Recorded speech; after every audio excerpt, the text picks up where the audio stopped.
માં હોય એવા ભાગ્યશાળી મા બાપને જ ઘરે હોય દીકરી. એમ દીકરીને પરણાવી એટલે કે નદીને પાનેતર પહેરાવી એવી મોટી ઘટના છે. નદીને આપણે નર્મદા નદીને ચૂંદડી પહેરાવે છે, ખબર છે ને, એવી કે પાનેતર. દીકરી જેના નસીબમાં હોય એવા મા બાપને જ મળે, બધાને દીકરી મળતી નથી.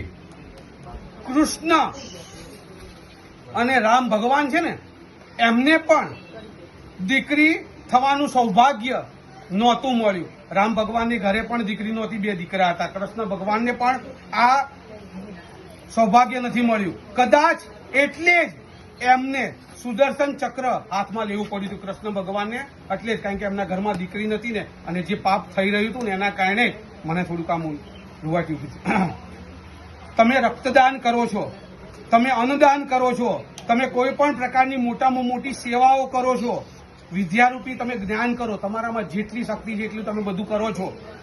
પણ જ્યારે એક પિતા પોતાના કાળજાના કટકાને બીજાને સોંપે છે ને, એ મોટામાં મોટું દાન કે એ કન્યાદાન છે. આ બધા દાનો કરતા પણ કે મોટું દાન છે. કવિ દાંત એવું લખે છે કે કાળજા કેરો કટકો મારો ગાંઠથી છૂટી ગયો,